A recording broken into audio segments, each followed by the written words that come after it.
The studio fell into a tense, almost reverent silence as Judge Jeanine Pirro leaned forward, her signature glare piercing through the blazing lights of her Fox News courtroom set.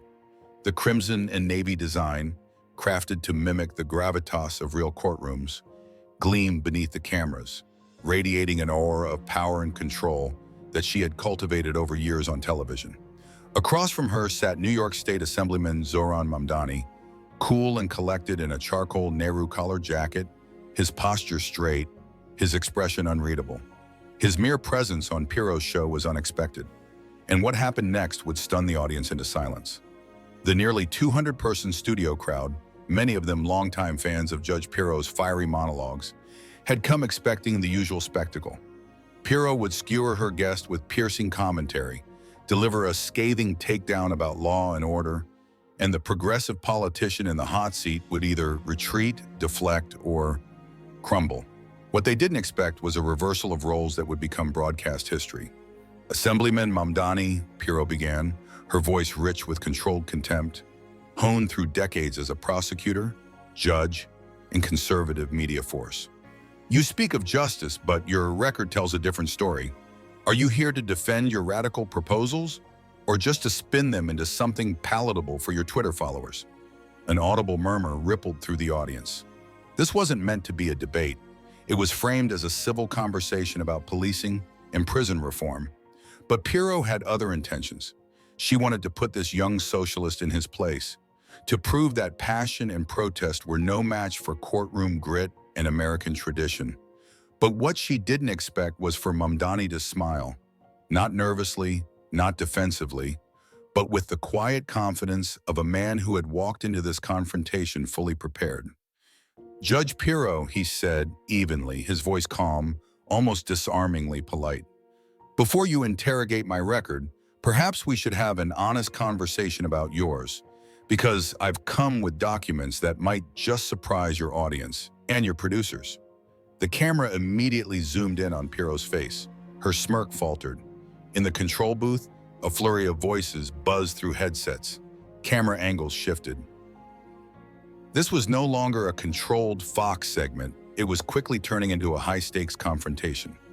Before we dive into how Zohran Mamdani dismantled Judge Jeanine Pirro on her own turf, make sure to comment where you're watching from and subscribe so you don't miss any more political showdowns like this. You're about to witness something truly unprecedented. The buildup had been months in the making, though neither of them fully realized it. Pirro had spent weeks, even years, railing against what she called #politicians. Young, loud progressives who she claimed cared more about going viral than passing real policy. She mocked them often. "Some of these so-called lawmakers think followers equal legislation," she'd scoff on her show. While she never named Mamdani directly, political analysts and viewers knew who her barbs were targeting. Young socialists like him, with brown skin and bold ideas, who represented a generational shift she clearly resented.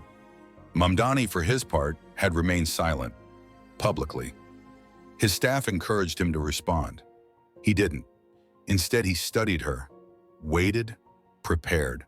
Because Zohran Mamdani, before politics, was an organizer, someone trained to win through discipline, clarity, and timing. His plan wasn't to react, but to respond, not emotionally, but strategically. To understand the full shock of what unfolded on that stage, you have to know who these two are and why this battle was inevitable. Pirro's show, Justice with Judge Jeanine, had been a mainstay of conservative media for over a decade, turning her into one of the most recognizable faces in right-wing television. Millions of loyal viewers saw her not just as a commentator, but as a righteous warrior for law and order, a tough-talking former judge unafraid to say it like it is. At 72, she had heard every excuse, dismissed every so-called reformer, and prided herself on cutting through liberal talking points with fiery monologues and unforgiving questions. But Jeanine Pirro wasn't just a media figure. She was deeply political, an outspoken defender of Trump-era conservatism, and a vocal critic of what she derisively called performative progressivism. For months leading up to this confrontation, she had taken aim at young left-wing politicians who, in her words, cared more about retweets than results. Though she never named names, her attacks had the tone and timing of someone itching for a direct clash with figures like Zohran Mamdani. On multiple broadcasts, Pirro mocked young radicals in state legislatures who proposed abolishing ICE, defunding police departments, or siding with Palestinian resistance. "These aren't lawmakers," she said once. "They're online influencers with office space." Her audience lapped it up. Political observers, however, began to notice that she was laying the rhetorical groundwork for a very specific target. That target was now sitting across from her. Zohran Mamdani, 32, hadn't come from wealth, political dynasties, or elite law firms. He was a son of immigrants, a community organizer, a democratic socialist who'd won his Queens district through door-knocking, rent strikes, and grassroots momentum.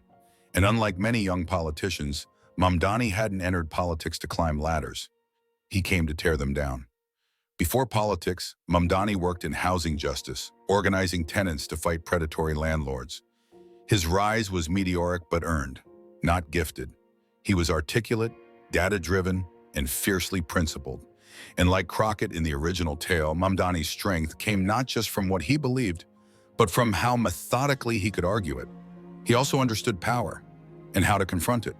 While most freshman lawmakers spent their early years learning the rules and avoiding the spotlight, Mamdani had done the opposite. He was vocal, unapologetic, and fearless in committee hearings, often taking on establishment Democrats with the same precision he used on Republicans. His comments about U.S. foreign policy, particularly Israel and Palestine, had made him both a hero to progressives and a target for conservatives. He'd seen the traps coming, and he'd prepared. This televised confrontation was more than a debate. It was a collision of two worldviews. On one side, Pirro, the law and order traditionalist, forged in the flames of the 1990s crime panic and hardened by years in right-wing media. On the other, Mamdani, the anti-capitalist disruptor with a global conscience and an unshakable calm under fire. What made it even more volatile was that, on paper, they had some things in common. Both came from tough, working-class environments. Both had carved reputations as passionate advocates. Both knew how to command a room, but they represented diametrically opposed philosophies of justice. The set, too, wasn't neutral. It was Pirro's turf. The flags, the eagle motifs, the solemn courtroom backdrop, all designed to confer authority onto her persona. The audience was handpicked for loyalty. The lighting, the angles, the pacing all tilted in her favor, but Mamdani had done his homework. Jeanine Pirro thought she was springing a trap. What she didn't realize was that she was walking into one, painstakingly prepared by someone who knew both politics and optics better than she expected. As the cameras rolled and the hot lights burned, Pirro struck with her opening salvo, measured, sharp, and dripping with veteran confidence. She was used to catching guests off guard, but this time she wasn't the only one who came prepared. Judge Pirro had spent the previous week preparing meticulously for this moment. She and her producers pored over every speech, interview, and bill Zohran Mamdani had touched. Her research team assembled a thick dossier packed with charts on legislative inaction, quotes from Mamdani's critics, and what they believed were silver bullet moments showing he cared more about media buzz than meaningful change. The strategy was clear. Leverage her decades of media dominance in the controlled environment of her own studio to corner Mamdani, to paint him as an inexperienced ideologue with big rhetoric but no real impact.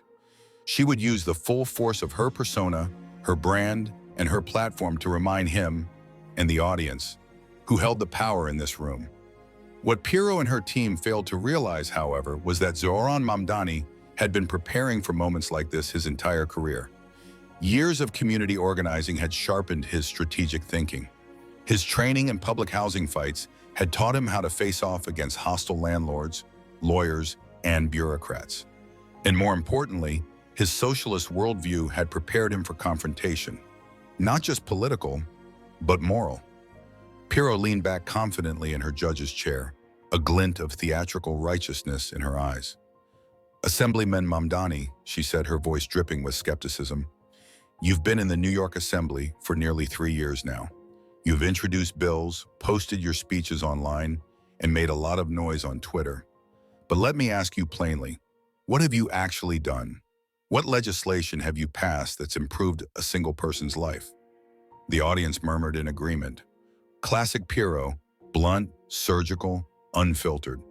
Her voice, cold and legalistic, had taken down dozens of liberal guests before. She expected the same now, but Mamdani didn't flinch. Judge Pirro, he said calmly, folding his hands before him, I appreciate the question, and I'd be happy to walk through my legislative record. But before I do, may I ask, when was the last time you stepped foot in a real courtroom to argue a case, instead of turning justice into a performance under studio lights? The room went still. The question didn't land like a jab, it landed like a challenge. The audience shifted, even some of Pirro's fans looked momentarily uncertain. Pirro's eyes narrowed. I've been fighting for justice longer than you've been out of high school, she snapped.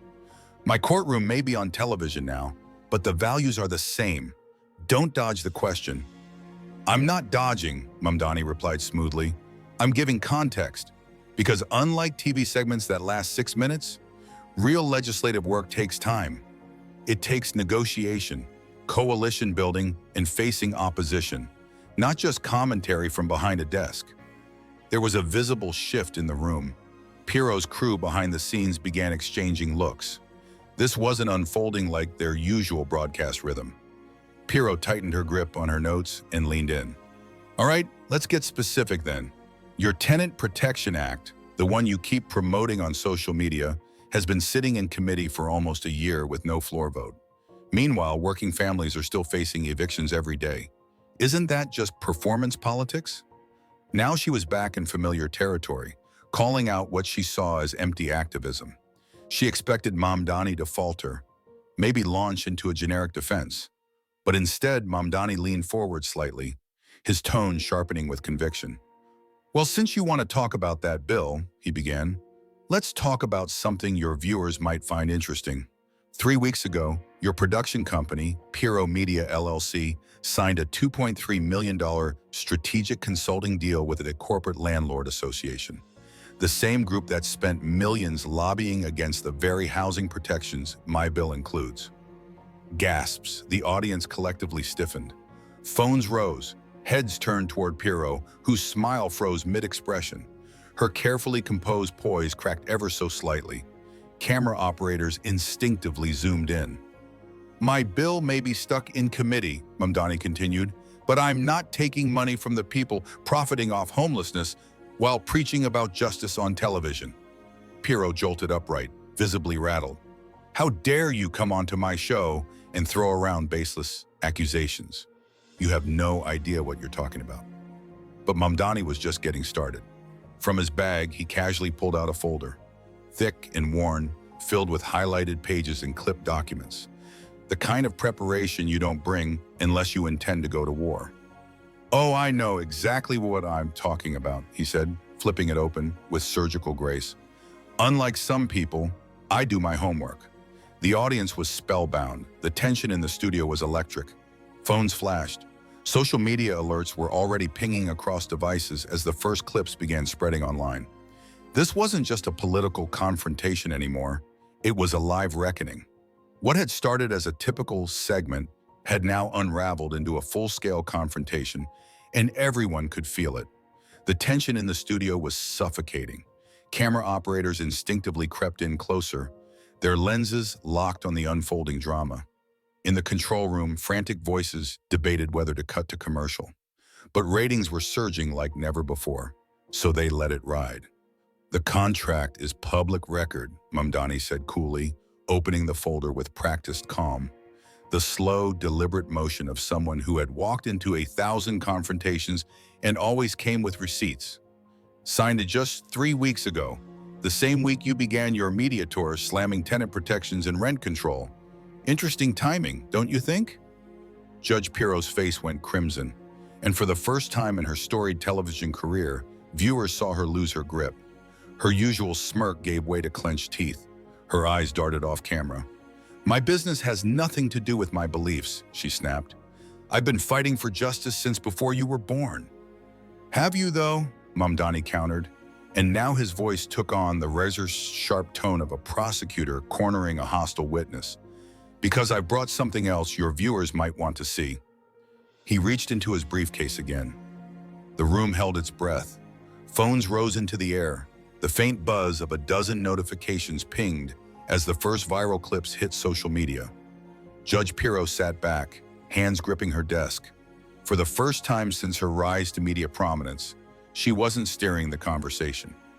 "What I'm about to show you," Mamdani said, holding the audience in suspense, "will change how we talk about justice in this country and who's truly advocating for it versus who's just selling it as a brand." He stood. With measured steps, he walked toward the bench like a trial lawyer approaching a cornered witness. Every click of his shoes echoed through the dead silent studio. Even the most seasoned Fox camera operators knew they were filming history. This wasn't a typical guest exchange. It was a strategic takedown, methodically crafted by someone who had studied not only the issue, but the arena. "Judge Pirro," Mamdani began, voice steady but firm, "you asked me about my legislative work. Fair question, but before I answer, I think your audience deserves to understand the real reason you're asking it." The way he said real made people lean forward involuntarily. "That's what," he continued, holding up a page for the cameras to zoom in on, "is a contract between your company, Pirro Media LLC, and the National Housing Strategy Group, one of the most powerful landlord lobbying organizations in the country. $2.3 million over 3 years, labeled as Strategic Media Consulting and Narrative Management." The audience gasped. Several people pulled out their phones to start recording. Pirro's expression shifted rapidly. Surprise, fury, and for a fleeting second, fear. "That's a business agreement," she barked. "It has nothing to do with my show or what I believe in." Mamdani's smile was calm, not smug, but the quiet satisfaction of someone who had been underestimated. "Really?" he said. "Because this email, from the lobbying group's VP of Government Affairs to your senior producer, suggests otherwise. Shall I read it?" "You can't just..." Pirro tried to cut him off, but he was already speaking. "Thank you for agreeing to help shift the narrative on housing reform. The recent push by progressive legislators like Mamdani is threatening our business model. Having Judge Pirro publicly challenge their effectiveness is critical to our national messaging strategy." The studio exploded. Viewers at home could hear the eruption, murmurs, gasps, raised voices. Pirro looked as if she had been struck. But Mamdani wasn't finished.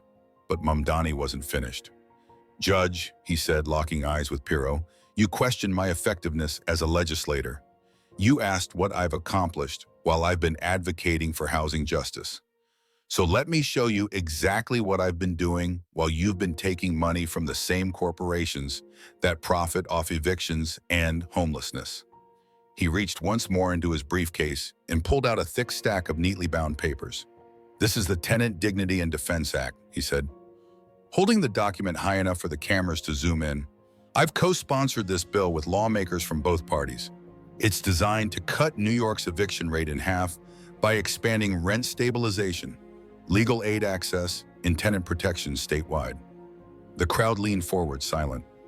"This," Mamdani continued, raising a second folder, "is the Landlord Transparency and Oversight Bill.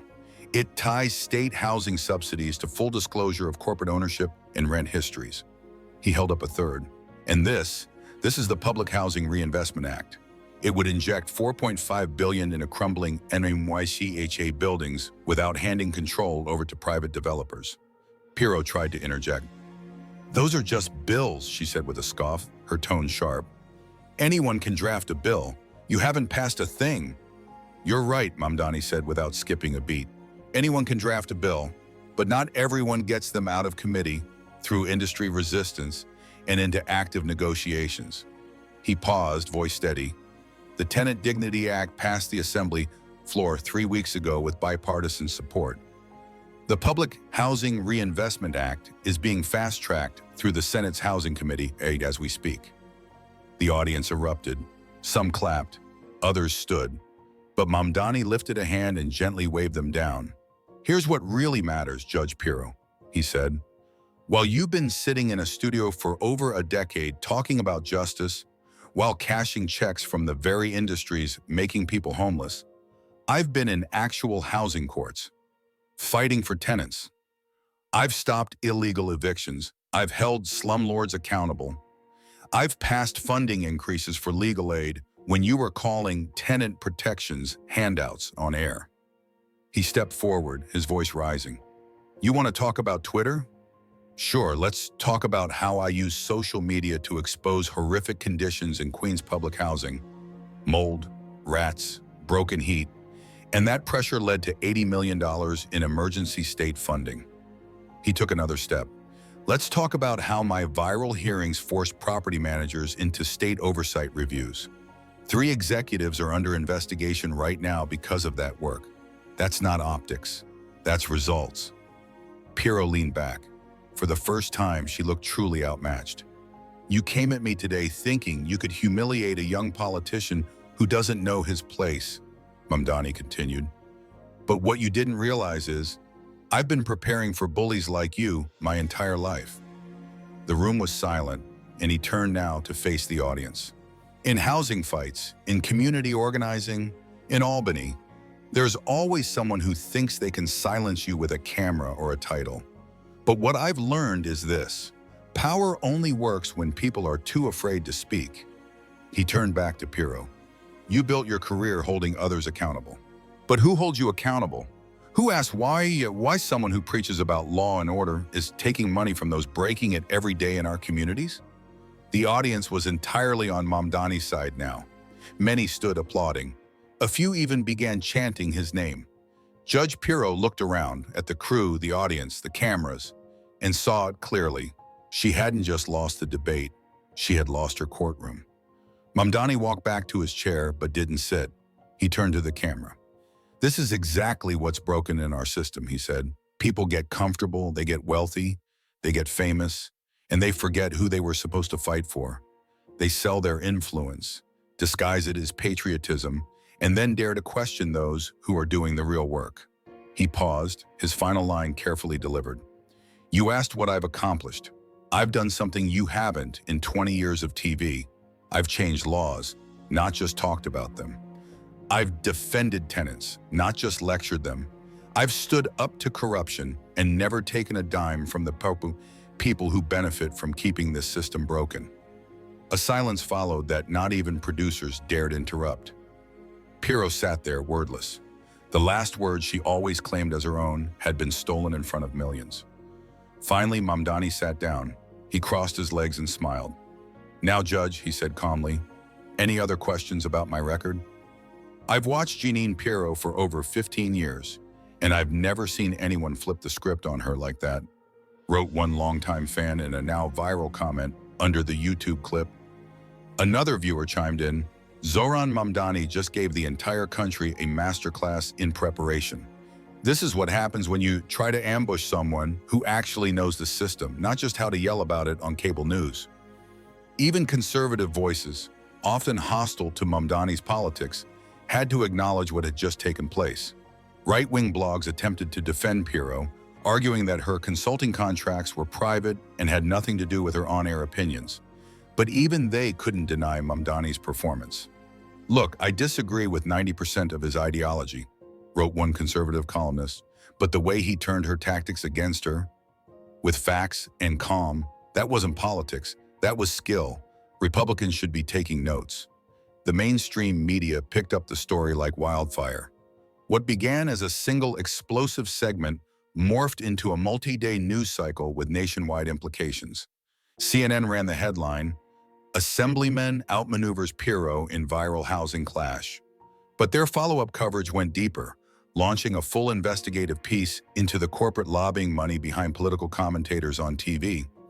MSNBC's Rachel Maddow dedicated an entire segment to Mamdani's takedown, calling it a textbook example of how to handle a loaded, bad faith interview and win. The New York Times published a Sunday deep dive titled "The Influence Industry Behind Television Justice," exploring how personalities like Pirro maintain relationships with powerful industries even as they claim independence on air. The Washington Post's fact-checkers spent days verifying Mamdani's documents. Every single piece held up. Their final assessment praised Mamdani's methodical preparation and high evidentiary standard under pressure. International press didn't stay silent either. The BBC ran a feature examining what they called a collision between American populism and grassroots accountability, while Le Monde marveled at the surreal intersection of entertainment, lobbying, and state politics playing out on live television. But it was Fox News' own reaction that surprised many. Tucker Carlson, not known for praising democratic socialists, admitted, "I don't agree with Zohran Mamdani on much of anything, but what he did to Judge Pirro, cool, factual, and relentless, was objectively impressive. That wasn't grandstanding. That was tactical clarity under fire. We should all want our politicians to know their stuff that well." Even Sean Hannity reluctantly weighed in. "Her policies are way off base, but Mamdani came prepared, and he didn't flinch. That's what leadership looks like, even if you don't like the agenda behind it." Meanwhile, the damage to Pirro's reputation was swift and severe. By the next morning, the hashtags #Pirro Profits and #Mamdani Exposes Pirro were both trending globally. Online sleuths unearthed years' worth of corporate contracts, tracing Pirro Media LLC's connections to landlord associations, bail bond investors, and real estate PACs. Things snowballed quickly. The New York Daily News ran a front-page headline, "Judge for Sale, Pirro's Cozy Ties to Landlord Lobby Revealed." The Albany Times-Union dug deeper, revealing that Pirro Media had received over $8 million in the last 5 years from corporations tied to housing policy, eviction defense software, and security surveillance companies lobbying the state legislature. The fallout was brutal. Pirro appeared on The View in an attempt to do damage control, but when Whoopi Goldberg asked her why she never disclosed her business ties while commenting on the very legislation those companies opposed, she had no answer. "Judge, you've built your entire image on calling out corruption," Whoopi said. "How do you not understand that viewers, the public, have a right to know who funds your perspective?" Advertisers took notice. Within a week, 3 major sponsors pulled their support from justice with Judge Jeanine, citing ethical concerns and undisclosed financial conflicts. Pirro's ratings, already slowly declining, plummeted 30% in just 2 weeks following the Mamdani segment. For Zohran Mamdani, the aftermath was the exact opposite of Pirro's collapse. Within 48 hours of the segment airing, his district office reported over 50,000 calls and emails, the vast majority of them overwhelmingly positive. Constituents, housing activists, and even members of the national press reached out to offer support, congratulations, and invitations to speak across the country. Donations to Mamdani's campaign funds skyrocketed, despite the fact that he wasn't facing re-election for nearly 2 years. More importantly, his legislative agenda, once stalled in committee, suddenly found new momentum. The Tenant Dignity and Defense Act, previously stuck in negotiation deadlock, gained 3 new Republican co-sponsors in the state Senate within a week. The Public Housing Reinvestment Act, long considered politically dead, was fast-tracked for a floor vote. The shift was clear. Legislators, even those who disagreed with him ideologically, now respected Mamdani as a force to be reckoned with. "Look," said State Senator Rich Connolly, a moderate Democrat who had once dismissed Mamdani's housing reforms as unrealistic, "I may not agree with all of his proposals, but that performance, that was real leadership.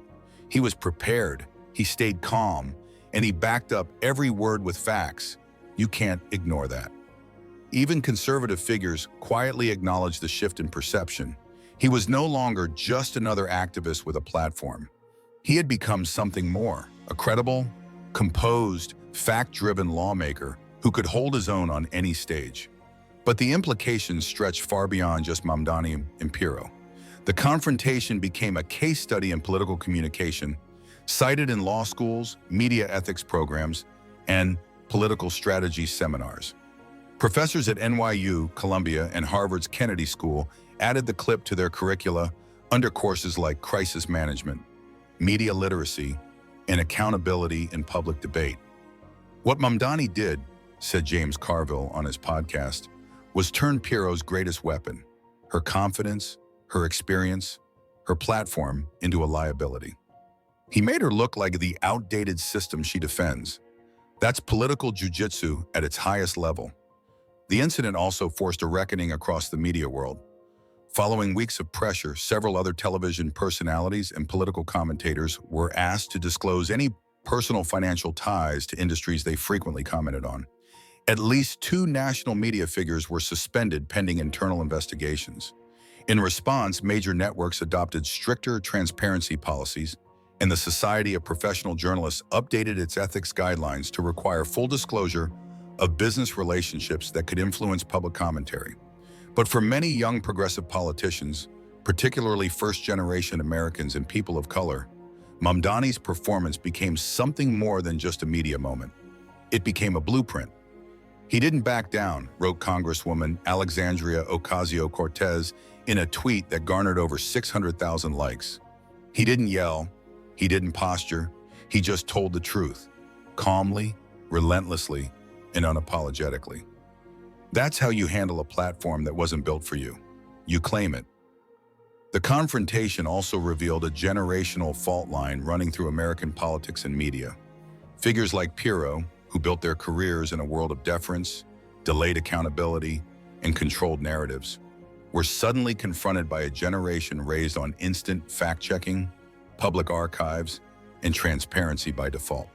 Their authority wasn't taken at face value anymore. It had to be earned, moment by moment, and in this moment, Zohran Mamdani earned it. If you found Zohran Mamdani's takedown of Judge Jeanine Pirro as powerful as we did, don't forget to like, subscribe, and turn on that notification bell. Who do you think should be the next figure held accountable on live television? Drop your suggestions in the comments below. We're just getting started.